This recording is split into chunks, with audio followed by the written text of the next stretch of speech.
लगता यह है कि 27वीं आईनी तरमीम जो है तकरीबन 2 हफ्ते के बाद पास भी हो जाएगी, अप्रूव भी हो जाएगी, कोई उसमें प्रॉब्लम्स नहीं होंगी, और उसमें जो प्रॉब्लम्स होनी थी वो हो गई। और अब मुझे लगता है कि एक 28वीं तरमीम की गुंजाइश बनती जा रही है, और अगले महीने से हम देखेंगे उसके मुतालिक बातें शुरू हो जाएंगी, और फिर 3 से 4 महीने के अंदर 28वीं तरमीम मंजूर होने के लिए आ जाएगी, क्योंकि 27वीं तरमीम में काफ़ी ऐसे मंदरजात हैं जो निकाल दिए गए हैं। तो एक किस्म से आप समझें हुकूमत का ये अनफिनिश्ड एजेंडा है, और उनको इसको फिनिश तो करना है, उसके लिए एक और तरमीम आएगी। और अगर उसमें पीपल्स पार्टी ने एतराज़ात किए तो फिर पाकिस्तान तहरीक इंसाफ जो है वो एक दफ़ा फिर हम उसकी बाज़गश देखेंगे, सुनेंगे। पाकिस्तान तहरीक इंसाफ जो है वो आएगी, हुकूमत के साथ हाथ मिलाएगी। ये मेरी पेशन गोई है। हो सकता है फॉरवर्ड ब्लॉक बने, हो सकता है कुछ और शक्ल इख्तियार करे, लेकिन आएगी।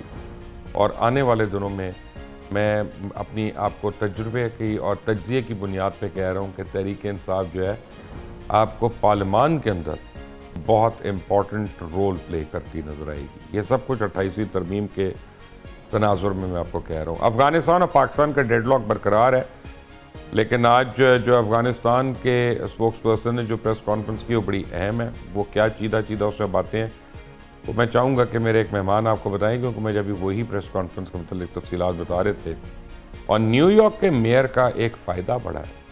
अगर आप अमेरिका जा रहे हैं, अगर आप अमेरिका जाते रहे हैं, तो फिर आपको पता चलेगा कि उसके जीतने का, ममदानी के जीतने का सबसे बड़ा फ़ायदा यह है कि वहाँ पे जो एंटी मुस्लिम एक मूव चली हुई थी बहुत ज़्यादा, वो यकीनन अब उसमें कुछ ना कुछ कमी आएगी, उसमें कुछ नरमी आएगी। और अगर उसने वहाँ पे डिलीवर कर दिया तो फिर ऑप्टिक्स भी बदलेंगे। मेरे साथ 3 बहुत इंपॉर्टेंट गेस्ट हैं। हमारे सीनियर हैं, हमारे उस्तादों में से हैं जनाब इरशाद आरिफ, चैनल 92 से और रोज़नामा 92 से इनका ताल्लुक़ है, उनके रूह रवां हैं। हमारे दोस्त हैं, आज पता नहीं कितने सालों के बाद हमारे शो में आ रहे हैं, इस्लामाबाद से जनाब ज़मीर हैदर साहब। किसी तारुफ के मोहताज नहीं, बहुत अहम सहाफ़ी और तज्ज़ियाकार हैं। और मुज़म्मिल सोहरवर्दी जो है आजकल वो जो भी मियाँ शहबाज शरीफ को नहीं बुला सकता, वो फिर मुज़म्मिल साहब को बुला के समझता है कि मैंने प्राइम मिनिस्टर को बुला लिया, क्योंकि इनकी हर जो जुमला बोलते हैं उसके बाद हम किसी न किसी तौर पे हुकूमती अरकान के मुंह से भी वही जुमले सुन लेते हैं। मुज़म्मिल साहब आपका भी बहुत शुक्रिया आने के लिए। आप भी मुझे डोनाल्ड ट्रंप ही लगे हैं। आपके अंदर भी एक डोनाल्ड ट्रंप मौजूद है। बड़ी मेहरबानी, आखिर पंगे तो लेनी है। इरशाद साहब आप हमसे सीनियर हैं। 27वीं आईनी तरमीम जो हो रही है ये तो हो जाएगी, मेरा ख्याल 18-20 तक हो जाएगी, लेकिन अनफिनिश्ड एजेंडा रह गया। तो आप मुझसे एग्री करते हैं कि 28वीं तरमीम की अब फौरी तौर पे आमद है? मुर्शिद साहब, कल एक अहम हुकूमती दोस्त से मुलाकात हो रही थी, तो उन्होंने कहा कि जी हमने ये सोचा कि जो कुछ हमने करना है अस्करी क़यादत के लिए, जो हमारे फ़राइज़ में शामिल है वो तो हम करेंगे, तो साथ ही साथ हमारी जो 2010 से कुछ तहफ़्फ़ुज़ात 18वीं तरमीम के हवाले से, NFC अवार्ड के हवाले से और बाकी चीज़ों के हवाले से हैं, वो भी हम कर लें। लेकिन बिलावल भुट्टो साहब ने बड़ी ज़्यादती की कि उन्होंने उस हवाले से, हमारा ख्याल था कि वो इस पर कोई रिजर्वेशन ज़ाहिर करेंगे और फिर हम उनसे वो चीज़ें मनवा के इस पर कुछ ना कुछ गिव एंड टेक करेंगे, लेकिन उन्होंने इसको पहले ही मरहले में मंजूर करके और कह के जी हाँ, इस पर तो हमारा कोई इख्तलाफ नहीं है, तो उधर आए तो हमें नॉकआउट कर दिया है। तो ये आप बिल्कुल दुरुस्त कह रहे हैं, मेरा भी यही नुक्ता नज़र है इस गुफ्तगू के सुनने के बाद कि 28वीं तरमीम भी अब सर पे खड़ी है।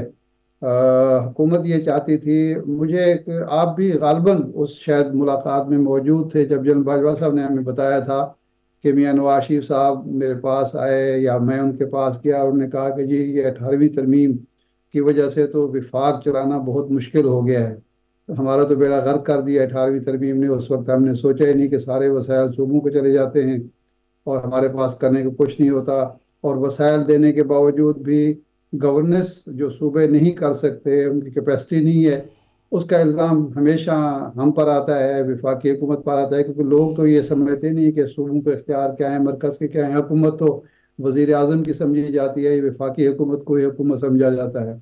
तो वो तो चाहते थे कि NFC के हवाले से तालीम और सेहत के हवाले से, आबादी कंट्रोल के हवाले से, और जो चीज़ें हैं, कुछ वजारतें हैं वो वापस ले ली जाएं, लेकिन वो तो अब कुछ नहीं हो सका।